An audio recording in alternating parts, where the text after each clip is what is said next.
જય હિન્દ।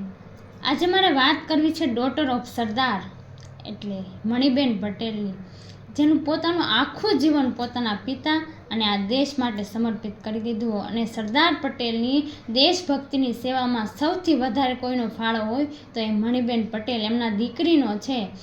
અને આ દેશની દીકરી કેવી છે તો કે એકવાર સરદાર પટેલ મિસ્ટર ત્યાગી કરીને આઈએસ અધિકાર અને મણિબેન પટેલ છે બેઠા હોય છે, અને મણિબેને જે સાડી પહેરી હોય છે એમાં એક નાનું થીગડું હોય છે। એટલે મિસ્ટર ત્યાગી છે એ પૂછે છે કે મણિબેન પટેલ, તમે કોઈ સામાન્ય માણસની દીકરી નથી, તમે નાયબ વડાપ્રધાનની દીકરી છો, તો તમારે આ થીગડાવાળી સાડી પહેરવાની શું જરૂર હતી? ઇંગ્લેન્ડના વાઇસરોયને એ મળવા આવતા હોય તો કેવું લાગે? તો આવી ગરીબાઈ પ્રગટ કરવાની શું જરૂર છે?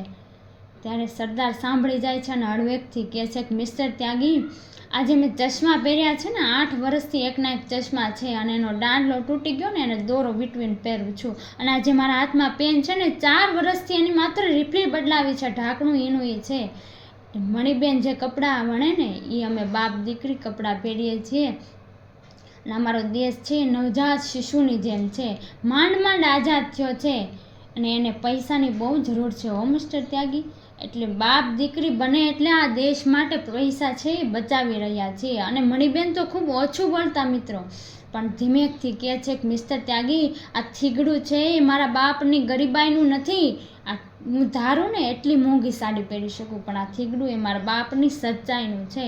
નાયબ વડાપ્રધાન એ કેટલું મોટું પદ હશે, અને એમ છતાં આ બાપ દીકરીની કેટલી સરળતા। અને આપણે જાણીએ છીએ કે સૌ પ્રથમ વડાપ્રધાન માટે સૌથી વધારે મત મળ્યા હોય તો એ સરદાર પટેલ છે, પણ છતાં આટલા મોટા પદનો એણે સરળતાથી ત્યાગ કરી દીધો, તો એની કેટલી સહજતા હશે।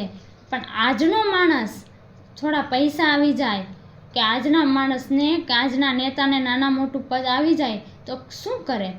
તો કે 14 વર્ષનું એને રાજ મળ્યું તો એ ભરત નાએ ભૂલાયજી,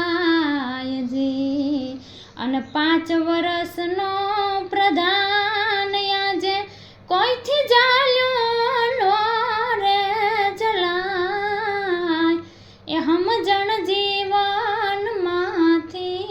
જાયજી। જય શ્રી કૃષ્ણ।